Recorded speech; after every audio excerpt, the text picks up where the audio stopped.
Greenland நர்சரியில் அதிகமாக sale ஆகக்கூடிய ஒரு பலா வெரைட்டி.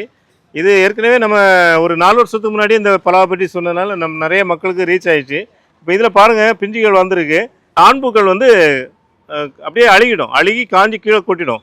நிறைய கஸ்டமர் அதான் கேட்பாங்க. இந்த மாதிரி சார் எங்கள் பலாமரத்தில் வந்து நிறைய பிஞ்சுகள் வந்து கொட்டிகிட்டே இருப்பாங்க. இது பிஞ்சுகள் கிடையாது, ஆண்பூ.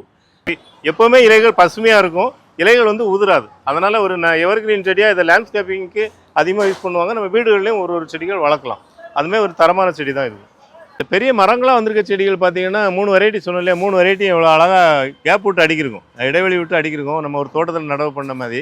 எதுக்காகனா இது எல்லாமே நமக்கு சேல் ஆகுதோ இல்லையோ நம்ம நர்சரியில் காய்க்கணும். காய்க்கிறத எல்லாம் வரக்கூடிய கஸ்டமருக்கு காமிக்கணும் அப்படிங்கிறத என்னோட ஆசை. பாருங்கள், ரொம்ப பெரிய பெரிய தண்டோடு இருக்குது பாருங்கள். எல்லாமே பெரிய மரம் மாதிரியே இருக்குது. 2 கையால் தான் பிடிக்க முடியுது பாருங்கள். 2 கை, ஒரு கையால் பிடிக்க முடியலை, அந்த அளவு பெரிய பெரிய மரங்களாக இருக்குது. இந்த செடியை நம்ம கஸ்டமர் வந்து கேட்டாங்கன்னா காய்களோடு அப்படியே கொடுப்போம். இதை வந்து பூக்கள் அப்படியே அலோவ் பண்ணலாம், காய்க்கிறதுக்கு அலோவ் பண்ணலாம். அதுமாதிரி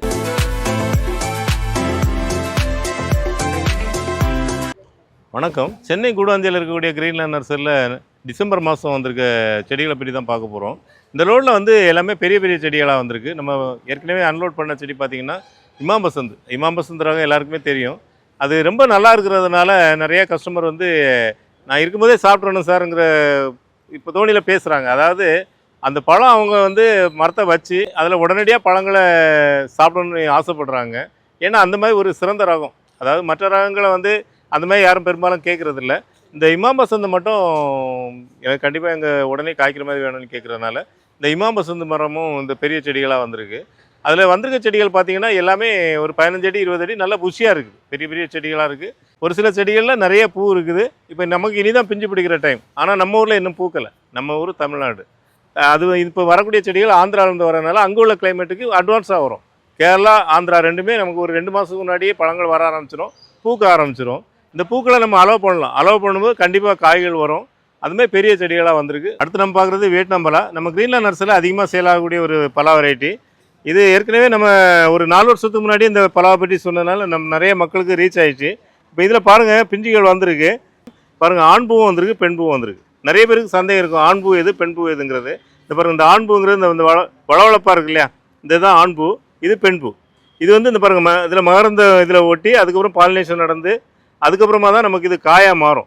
இப்போ தான் பாருங்கள், நல்லா தெரியுதா, அந்த டாட்டு புளியாக இருக்குல்ல, அதெல்லாம் மகரந்த தூள் இருக்குது. இதில் மகரந்தங்கள் செட் ஆகி அதுக்கப்புறம் காய்கள் வரும். இந்த பிஞ்சு என்ன ஆகும்னா, இந்த ஆண்பூக்கள் வந்து அப்படியே அழுகி காஞ்சி கீழே கொட்டிடும். நிறைய கஸ்டமர் அதான் கேட்பாங்க. இந்த மாதிரி சார் எங்கள் பலாமரத்தில் வந்து நிறைய பிஞ்சுகள் வந்து கொட்டிகிட்டே இருப்பாங்க. இது பிஞ்சுகள் கிடையாது, ஆண்பூ. அப்போது நம்ம அதுக்காக கவலைப்படுத்த வேண்டியதில்லை, அதுக்காக எந்த மருந்துகளும் ஸ்ப்ரே பண்ண வேண்டியதில்லை. அதை சரி பண்ணணும்னா என்ன பண்ணணும், உங்களுக்கு மரம் பெருசாகிடுச்சு ஆனால் பிஞ்சியை பிடிக்கலைன்னா நீங்கள் பொட்டாஷ் உரம் வைக்கலாம். நீங்கள் இயற்கையை விரும்பினா சாம்பல் தூள் இருக்குல்லையே, அதை பயன்படுத்தலாம். அதேமாதிரி ஏன் அது மாதிரி ஆகுதுன்னா, சத்துக்கள் கம்மியாக இருந்தால் ஆண் பூக்கள் வரும், பெண் பூக்கள் வராது. வந்தாலும் பாலினேஷன் நடக்காது. அப்போ நம்ம என்ன பண்ணணும், நிறைய சத்துக்களை கொடுக்கணும். நுண் சத்துக்களை கொடுக்கும்போது அது வந்து நல்ல ஊட்டமேறி அதுக்கப்புறமா காய்கள் பிடிக்க ஆரம்பிக்கும். இந்த பிஞ்சுகள் வந்து ஆண் பூக்கள் கீழே கொட்டுறது சகஜம், அதுக்காக நீங்கள் கவலைப்பட தேவையில்லை. அடுத்து நம்ம பார்க்குறது ரெட் பலா. அது வந்து தாய்லாந்து வெரைட்டி, டேங் சூரியான்னு சொல்லுவோம். இது பார்த்தீங்கன்னா இதில் நிறைய ஆண் பூக்கள் ஆரம்பத்திலே வரும், ஆனால் கண்டிப்பாக இது இந்த வருஷம் காய்க்காது, பெண் பூக்கள் வராது. இதனுடைய தன்மை அது. இந்த ஆண்பூக்கள் எல்லாமே அப்படியே கருப்பாகி, அதாவது பங்கஸ் ஃபார்ம் ஆகி அப்படியே கீழே கொட்டிடும். பெண் பூக்கள் வரணும்னா இது இன்னும் 1 வருஷம் ஆகும். நம்ம ஏற்கனவே பார்த்த வியட்நாம் பலாவில் பெண் பூக்கள் சீக்கிரமாகவே காய்ப்பு வரும். அதான் நம்ம சொல்கிறோம் இல்லையா, இப்போ வியட்நாம் பலான்னா 1 வருஷத்தில் காய்க்கும், ரெட் பலான்னா 3 வருஷம் ஆகும்னு சொல்கிறோம் இல்லையா, அந்த கணக்கு தான் இது. பார்த்திங்கன்னா இது கூட நம்ம அப்படியே அலோவ் பண்ணலாம், அது தானாகவே கொட்டிடும். அது நம்ம பறிக்கணும்னு கூட தேவையில்லை. இதெல்லாம் அப்படியே பங்கஸ் ஃபார்ம் ஆகி எல்லாமே கொட்ட ஆரம்பிச்சிடும். அதுக்கப்புறமா செடி நல்லா ஊட்டமானதுக்கப்புறம் நல்ல சத்துக்களை கொடுக்கும்போது ஒரு 3 வருஷத்துலேயே இந்த டேங் சூரியா காய்க்க ஆரம்பிக்கும். இந்த டேங் சூரியா பார்த்திங்கன்னா இந்த ரெட் பலா 3 வருஷம் வயசாகிடுச்சு, ஆனால் வந்து ஏன் காய்க்கலைன்னா கவரில் இருக்குது. இதே தரையிலேருந்து வளர்ந்துருந்ததுன்னா 3 வருஷத்தில் காய்க்க ஆரம்பிச்சிருக்கும். இப்போ இந்த கவரில் இருக்க செடிகள் கொஞ்சம் லேட்டாக தான் காய்க்கும். அதனுடைய வளர்ச்சியும் ஸ்லோவாக தான் இருக்கும். எந்த மரமாக இருந்தாலும் சரி, அது நம்ம பொதுவாக நிலத்தில் நடும்போது வேகமாக வளரும். இது இன்னும் 1 வருஷத்தில், அடுத்த வருஷத்தில் கண்டிப்பாக காய்க்கும். நம்ம ஏற்கனவே சொன்ன பாருங்கள், ரெட் பலாவில் நிறைய ஆண் பூக்கள் வந்துருந்து அப்படின்னு சொன்னேன். ஆனால் இந்த வியட்நாம் பலாவில் பார்த்தீங்கன்னா அதிகமாக பெண் பூக்கள் வரும். செடியில் வரக்கூடிய பூக்கள் அதிகமாக பெண் பூக்களாக தான் இருக்கும். இப்போ இதெல்லாமே பெண் பூக்கள் தான், இதெல்லாம் பெண் பூக்கள் இப்போ தான் அதே மாதிரி செடியும் பார்த்தீங்கன்னா அலோவ் பண்ணலாமா அப்படின்னு கேட்டிங்கன்னா இது இப்போதைக்கு வேண்டாம் அப்படின்னு தான் நான் சொல்லுவேன். ஒரு 6 மாதம் ஆகணும். 6 மாதம் ஆனால் தான் கொஞ்சம் மண்ணில் வந்து அந்த வேர் வளர்ந்து அந்த சத்துக்களை எடுக்க ஆரம்பிக்கும். அதுக்கப்புறம் நம்ம அலோவ் பண்ணோம்னா செடிகள் எதுவும் டேமேஜ் ஆகாது. நம்ம ஏற்கனவே நிறைய வீடியோவில் சொல்லியிருக்கோம், பிஞ்சுகள் அதிகமானா கட் பண்ணணும் அப்படின்னு சொல்லியிருக்கோம். அது சிலர் பல விதமாக கமெண்ட்லாம் பண்ணியிருந்தாங்க நம்ம நண்பர்கள். ஆனால் என்ன ஒரு விஷயம்னா, அந்த செடி எவ்வளோ தாங்குமோ அந்த அளவு தான் அலோவ் பண்ணணும். அதை முதல்ல புரிஞ்சுக்கணும். நீங்கள் ஒரு 10 வருஷம் 15 வருஷம் கழிச்சு நீங்கள் கட் பண்ணணும்னு கட்டாயம் இல்லை. இப்போ நம்ம ஆரம்ப நிலைமையில இருக்கோம். ஒரு குழந்தைக்கு அதனுடைய படிப்பு இருக்குன்னா கூட படிப்பை கூட ரொம்ப பூஸ்ட் பண்ணக்கூடாது, அதை கொஞ்சம் விளையாட அலோவ் பண்ணணும், அந்த மாதிரிலாம் சொல்கிறாங்க இல்லையா. ரொம்ப படிப்புன்னு இருந்தால் கூட சின்ன குழந்தைகளுக்கு பாதிக்கும்னு சொல்கிறாங்க. அந்த மாதிரி தான் இதுவும். சின்ன செடியாக இருக்கும்போது நம்ம திணிம் பண்ணி வளர்க்குறது நல்லது. அதுவே வளர்ந்துச்சுன்னா அது பிரச்சனை கிடையாது. வியட்நாம் பழத்தை பொறுத்த வரைக்கும் நமக்கு விற்பனை பண்ணுறது ரொம்ப மகிழ்ச்சி. ஏன்னா நமக்கு ரொம்ப பிடிக்கும் அந்த பழம். அதனால் வந்து நிறைய செடிகளை இதை கஸ்டமர் கொடுக்கணும்னு ஆசைப்பட்டோம்னா இல்லை நிறைய ஸ்டாக் வச்சுருக்கும் பாருங்கள். எல்லாமே வியட்நாம் பழம் தான், எல்லாமே பெரிய செடி.